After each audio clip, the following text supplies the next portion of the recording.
Guys, welcome to the new episode of the First Responder Playbook, which we are live tonight on YouTube, Facebook, and LinkedIn. My guest is Gene Burke. Gene Burke is an author, speaker. He is a karate black belt and seasoned operations leader with over 30 years of experience guiding teams in diverse industries from corporate environments to family owned businesses. Growing up in Brooklyn, he navigated bullying and a challenging home life, which sparked his journey towards resilience and empathy. He found empowerment through martial arts and other physical outlets, gaining not just physical skills, but mental clarity, situational awareness, and the discipline to reclaim control. Gene, thanks for joining me tonight. I'm excited to have you. Thank you so much. It's a real pleasure to be on your show. Yeah, Gene, so tell me a little bit about your upbringing and then, how did you end up getting into martial arts? Yeah, so I grew up in Brooklyn, and I grew up in a broken home. My folks were divorced. Two great parents, but they just didn't live together.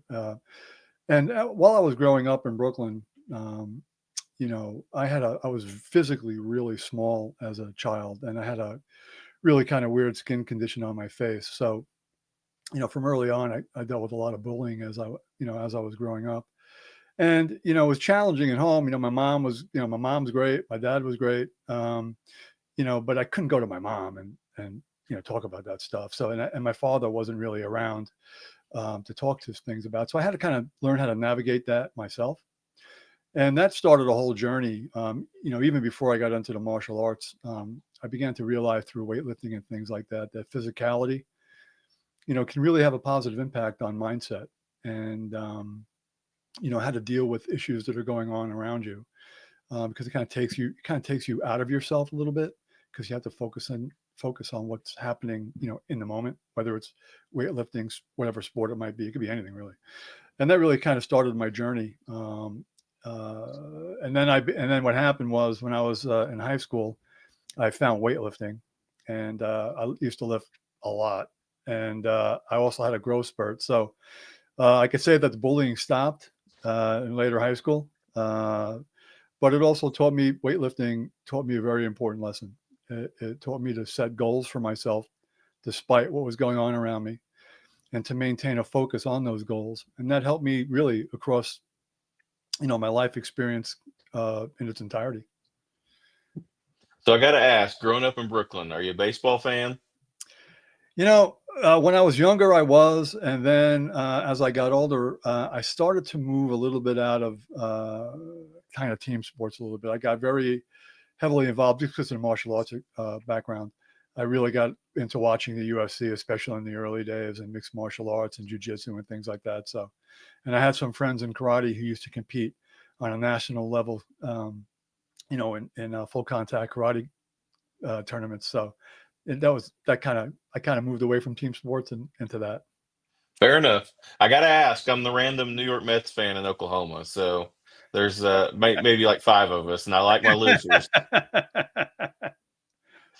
So tell me, how did you decide to get into martial arts, and how did you pick karate? So, interesting. Through weightlifting, when I was in Brooklyn, and it's kind of odd because I was bullied as a child. So, I actually I lifted a lot. So, I got, for my height, I'm only like 6 feet, but I got, fairly big. And I began to do some bouncing in Brooklyn for some friends who owned some clubs. And I did that for about, and it wasn't my full time job, I had a regular job, but I did that for about, 9, almost 10 years. And during that experience, I started to think, hey, maybe I should learn something a little more, technical, let's say. And, so I began to explore different arts, and I looked at a variety of different schools and arts. But what happened was, at the time, I had a weird work schedule, and I used to work later into the evening. And there were really very, very few schools that had early morning classes. And that's actually how I found, and I was always drawn to karate anyway, but that's how I found my first instructor. And I stayed with him for, even to today, even though we don't train too much anymore. He's on the West Coast. But, that started my journey. And then when I got there, I found a fantastic community. It was really a great community. And that kind of locked me into that, just really the camaraderie and the training and the focus and the discipline that you needed. That's how that journey started. Yeah, so I mean, getting your black belt is such a big accomplishment. And forgive me, that's not my area of expertise. How long did that take? And, what all goes into getting that? Yeah, so, I didn't have a linear path, I just because of work and things like that. So I got my black belt probably about 9 years after I started training, because I had some breaks in between. Sometimes I just couldn't train because of work obligations and things like that. So it took me about 9 years to get my black belt. And then, in the black belt process, at the time I was with World Oyama Karate, which is an offshoot of Kyokushin. And it was the belt test itself was, you had to do Kihon basics, a lot of that. You had to do some, obviously some kata, which are, preset forms. And then there was a sparring element to it. And at the time I actually took the black belt, I think I just turned 40. So I was a little bit older. But again, that was a great experience because, and here's the funny thing, and it shows you, and this actually really began to really pique my interest in how the mind works. So I was really nervous before as many people are, but I was really, really nervous before the black belt test. But what's interesting about it was I wasn't worried about getting hurt, because, and it was a full contact style. I mean, sometimes you get hurt. I mean, in any martial art, anything you do, you get hurt gardening for, you can do anything you're doing. But what really caught my interest was my fear of looking foolish, of embarrassing not just myself, but my instructor. And that was really, for me, that was eye-opening because I realized that the challenge that was going on wasn't outside, it was inside my mind. And I didn't know where that came from. So that really, actually, oddly enough, I went to college and originally I wanted to be a psychologist, and then life takes you in different paths. And I wound up, having a lifelong career as a manager, operations manager. But I've always been interested in the mind, but that particular event and what surrounded that, and my going into the black belt test and actually experiencing the black belt test, and the anxiety that I felt that was all within my mind, really piqued an interest in how mindset can affect everything. Your mind can be your greatest friend or your greatest enemy. It's funny you touch on that because when I first started trying to get in law enforcement, there was an agency that had a obstacle course, and I'll never forget the day we tested. It was one of those Oklahoma summers where it was 107 degrees outside, and I wasn't in terrible shape, but I wasn't in like training shape either. Right. But I went and tested, and of course, they did the inside portion during the daytime, and then during the afternoon when it's blazing hot, when they did the outside obstacle Yeah. course. Yeah. But I got myself so worked up and so psyched up about doing it Yeah. that when I first started taking off running, because we had like I don't know, 50-yard sprint to start it out, that my legs just felt like jello because I was so amped up and Hmm. anxious to get it going. And it literally took me about halfway through the course just to get my legs underneath me to get it done. And I passed it, but I do enjoy the psychology of things because I mean I totally psyched myself out for something that wasn't the hardest test in the world, but I was just so worried about everything around me. I want to be a cop. It's so hot outside. I want to do good, get in the upper echelon of the testing that I psyched myself out. And then when I took off running, like I thought I was going to fall flat on my face because I couldn't feel my legs. Yeah. It's really interesting you say that. And it really ties into how the mind and the body are so intimately connected. So, during the black belt test and, subsequent tests years later after that, I can remember, I used to train all the time, for this belt test. And I used to do rounds and rounds and rounds of sparring and bag work and stairs and running and everything. And I was in probably, if not the best shape of my life, even at 40, I was in really, really good shape. But I was so drained from the mental angst about testing and looking like a fool that it was draining. I mean, it was physically draining even before I got on the mat. And it just shows you how really powerful the mind can be. And if you don't learn how to control it, and, to this day, I mean, everyone has challenges with controlling their mindset. But, if you look at fighters, right? So here's one of the things and as a, in law enforcement, obviously the same thing. So, when I was bouncing and stuff like that, and even myself, guys I work with myself, we all had tics, right? So because when the adrenaline starts going, right, doesn't always mean you're afraid, but you should be afraid, right? Because violence is never a good thing. Right. But everyone had tics. So one guy might be stomping their foot, one guy, their voice would crack. My voice would crack. When my tic in my body is when I get really, when my adrenaline's pumping, some guys would shake, some guys would hop a little bit. My voice would crack. So I never used to say much, right? Because, you don't want to give an edge to someone. But what I'm saying is, it shows you how, even like if you look at pro athletes, they all have tics. They all have things that they do physically.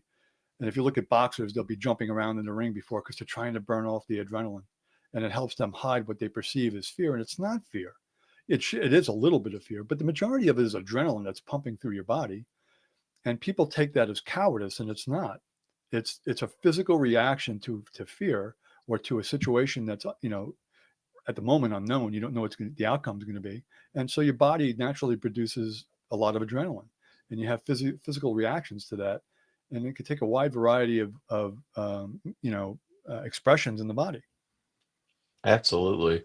So tell me, how did you decide to go down getting involved in like leadership and leadership development? Was that just kind of a natural segue? No, no, not at all. So, actually, as I said, I wanted to be a psychologist originally, and life takes you in a different direction. So, I was young and I was looking for work, and this is actually literally how it started. I was in Brooklyn, and UPS was hiring. And back in the day, everyone wanted to work. If you didn't have, and I had a college degree, but I wanted to get a good paying job. So um, I saw they were posting for UPS, so I went in a suit. This is literally how it started. I went in a suit. There were probably 50, I don't know, 50 something guys online outside, and one of the supervisors who was there running the process, because what they would do is they would look at resume, even if people didn't have resumes, they would talk to people. It was kind of like a pre-interview type thing, and I was the only guy in the line with a suit. So the supervisor came up to me and said, "Hey, what's your background?" And I told him, I have a degree, blah blah blah. He goes, "Would you be interested in going to management?" I'm like, "Absolutely." I went back, I spoke to him. So UPS, I don't know how it is today, but back in the early 80s, everybody had to drive. So even before I became a supervisor, I had to actually be a UPS driver, which was a great experience because then you understand what the people, what the drivers are going through. But that's literally how I started my management career, and then that just led to one job to another to another, and it's been almost a 40-year span now of being in operations management. And over that time, I really learned my style on management over 40 years has changed dramatically. Yeah. Um, Yeah. Can you kind of touch on that? How your leadership style has changed from when you first started to where you're at now? yeah, sure. So, I would say, and I think it also goes to personality type. So like, I'm not particularly, I don't know, I'm not really particularly an aggressive person. Um, and some managers can be, and it comes out as aggression. It doesn't mean to be aggression, but they could come out pretty hard. So I think my approach was, I know it was much harder when I was younger, because especially when I first started, you want to make an impression, you want to make sure, people are following what you're asking them to do and so forth. And there wasn't a lot of psychology behind it back then. We were also living in a different world back then. Back then in the 80s and the 90s, um, there wasn't as much discussion between, let's say, hourly people and management. Management said you need to do this, and you did it. Like it wasn't back and forth too much. So it was a little different kind of environment back then. But over time, I began to realize, I got the best out of people when you really listen to them. I can tell you, like even today, like years ago when I first started, I mean, 40 years ago, I might have really quick chats with my guys, but it wasn't an exploratory chat. I could tell you now today, like I have meetings all the time with the team that reports to me, and we have an open forum. And the only criteria in the meeting is, you can't get offended. So if someone in the group says, "Hey, we're not doing this right or that right," should be taken as a learning experience. And I can tell you that some of the best feedback I've gotten from people, who fall under my management umbrella are sometimes brand new people who have a fresh set of eyes that maybe you never thought of something before. And most of the time maybe they don't have a great idea, but you know what? They're heard. And I think that's important for people. So I think that that's been the evolution of my management style over from being harder as I was younger to being, kind of in the middle of the road. And now, my whole goal in management is one, obviously, to make sure my operation that I'm responsible for is running well, but also to help people who maybe want to develop and grow on the team, find out what their strengths and weaknesses are, and work with them and make sure that you give them enough tools and support that they need to maybe get where they want to be. So my approach now is much softer, but everyone knows, I expect them to be doing their job. But it's kind of weird. The environment that I try to have is it's relaxed but intense at the same time. So you want to have your job done, but you shouldn't be at work miserable all day. And can I tell you a quick story? Absolutely. Yeah. So I won't say the client or anything, but when I ran a region for a while for a company, and one of the things I had to go out of state, and I had set this particular site up a year before, and I hired most of the managers there, and I hired a lot of the staff. I mean, there were some changes in a year, but then about a year later, I had to go back out. We were doing some follow-up work out on the site, and I'll never forget this. And it just shows, and I'm not saying this to blow smoke about me. I'm just saying how management styles can absolutely impact teams, right? So I got there really early. The guys started really early, and we were talking, and a very large room, and most of the staff was there because we were prepping for the day, and very relaxed, very enjoyable conversation, and it was nice. It was nice to see everyone, and I was checking in with people. How you doing? And I'll never forget this. So behind me, the door opened, and it was like someone threw the air conditioning on high. Literally, the temperature in the room changed, and everybody clamped down. And what happened was the manager who wound up taking over the site that I didn't hire came into the room, and I could see it. It was just remarkable, the change in environment. And I'm not saying it was because of me. I'm just saying, I mean, that I had such a great, approach to people, but the mindset change, and there was actually a palpable, almost fear in the room. And later I went out to lunch with one of the supervisors, and I was like, what was that about? And then he told me what was going on there, and great. The guy was a great, listen, operationally, the manager took over, really knew his stuff. He was very professional. I don't want to knock him for that or anything like that, but he had a very hard style. And, sometimes I think when you do that in management, you don't, if, if you're that hard, people will give you enough not to get fired, but they won't, in my opinion, they won't look for things to help grow your operation and make it better for you and for them. Yeah, I agree wholeheartedly. So, how did you balance like your professional and personal life through your career? I mean, those are a lot of things people struggle with, and what were your best bets on that?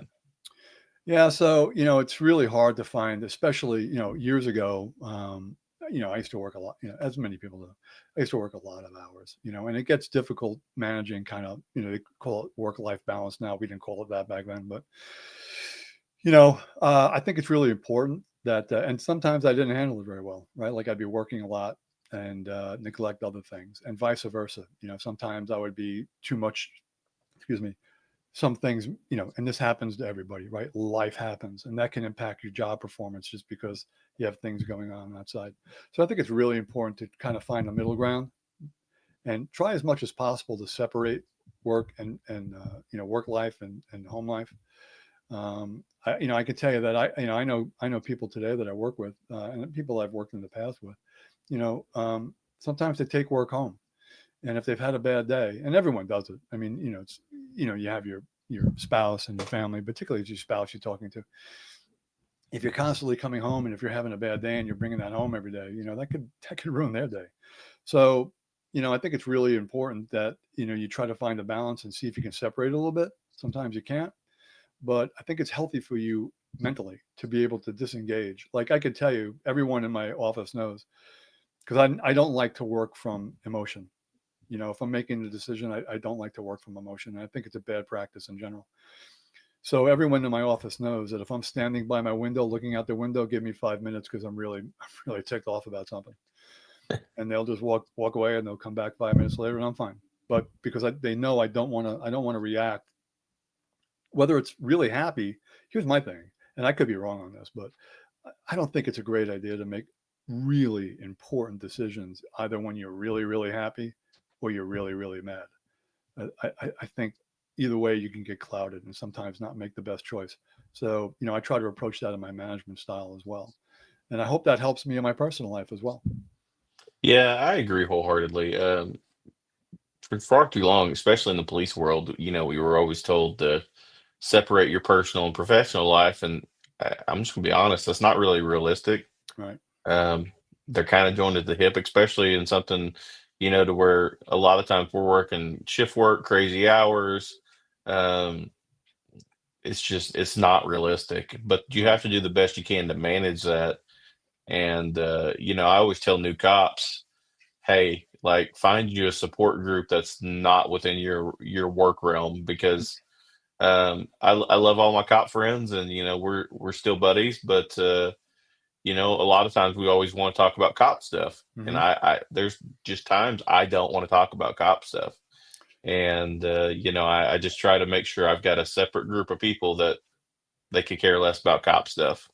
Yeah. I mean, that's a really, really good point, and I think it's really important to be able to separate that a little bit. If you're constantly engaged in the same conversations, and they can be positive or negative, but it kind of wires you over time. You develop kind of neural pathways, and if you're constantly talking about stressful things, and I had some friends who were cops, and I'll be honest, I used to be amazed at what they used to be able to deal with, and still be. I mean, I'm not trying to be funny here. I really mean it sincerely. Because we would talk about some things, and the fact that they were able to remain level-headed through some of the things they've had to experience, is challenging. And you need to have that outlet even within the group. But like you say, I think it's really, really important that you can step outside that a little bit and have conversations that are not related to anything dealing with what's causing you, whether it's work or whatever it might be, because it's very hard to disengage long term over that. And I don't think it's healthy. And again, I'm not a psychologist, I'm not a psychiatrist, and I absolutely mean this. When people, I don't and I think it's really, really important. I think especially for men in our society, if you're having challenges, if you're having emotional challenges, or you're feeling some issues, absolutely reach out for help. I think one of the weaknesses we have in Western society is, I mean, I was the way I was brought up, you didn't talk about it. If you were having a bad day, suck it up. You just don't talk about it. And while I think that can work for a while, I think it's really, really important that people reach out for help, because sometimes you need a third party that is not in your world, and maybe you just want to talk to, and maybe they don't even have an answer. They don't even have to have an answer for you. The fact that you're able to just express something and get it out, I think, can be helpful. Yeah, for sure. Um, I've tried to change that mindset with people I work with, and just say, hey, do you need a vent? You need to talk? Like, just let's get it out and don't let it build up, because it doesn't matter how well you self-regulate. Everybody's got a tipping point, Absolutely. and once you hit that tipping point, it's really hard to come back from. And so, I agree with you wholeheartedly. So, how did you go down the route of deciding to write a book in the first place? But now you've got several books. Tell me about those. Yeah, thank you. So actually, one of the books is it's actually the one that came out second to last, but I've been writing it for almost 10 years, and that's called Eyes Wide Open, and it's about the soft skills of self-defense. So many there are wonderful, wonderful books out there on self-defense, and what this is kind of the book is literally. I mean, it's titled, Eyes Wide Open, because your life is worth defending.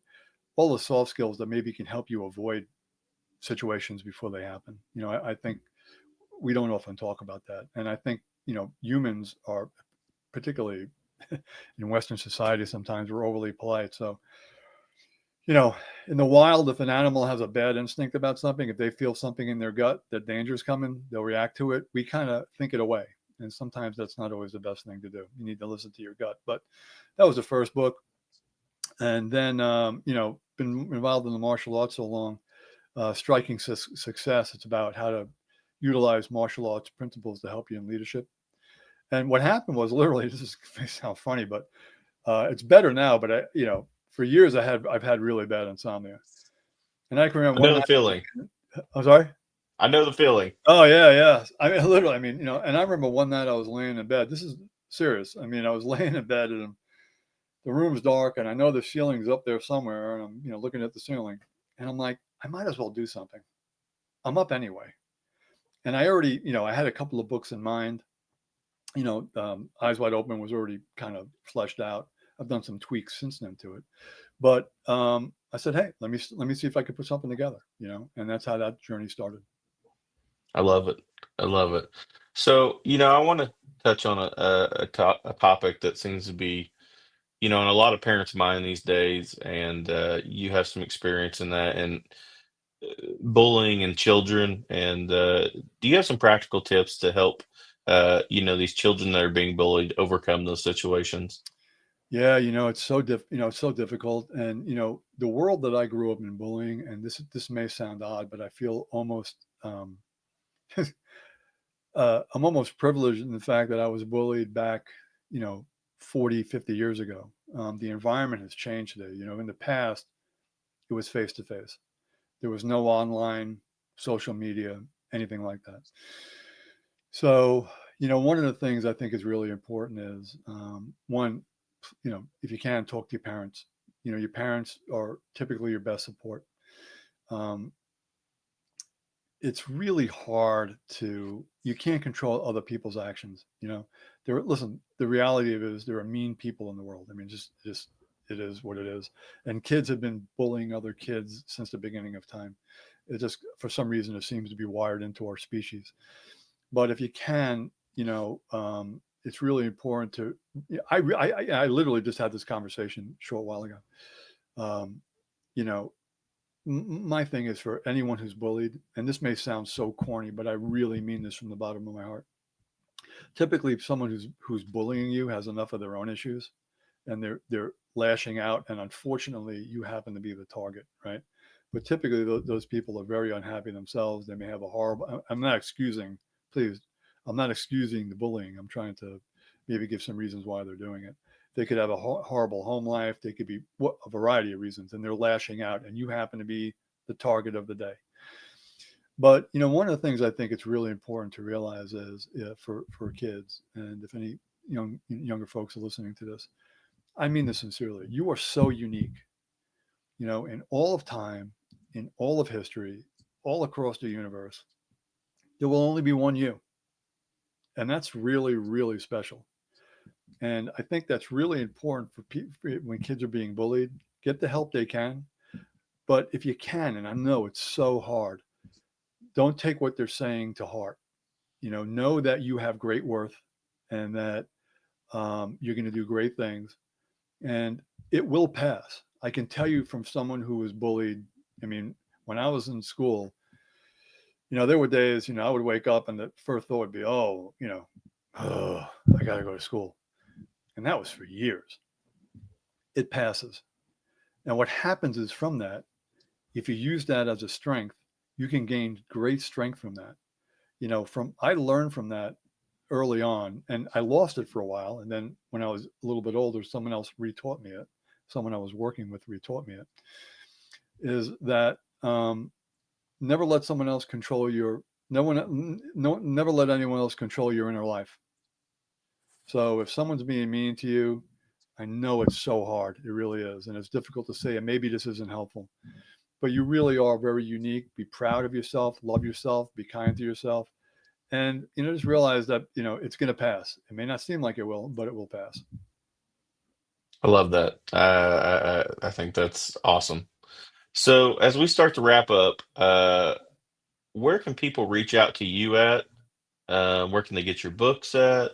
All that stuff. So that way that we can spread your message. Thank you. I really appreciate that.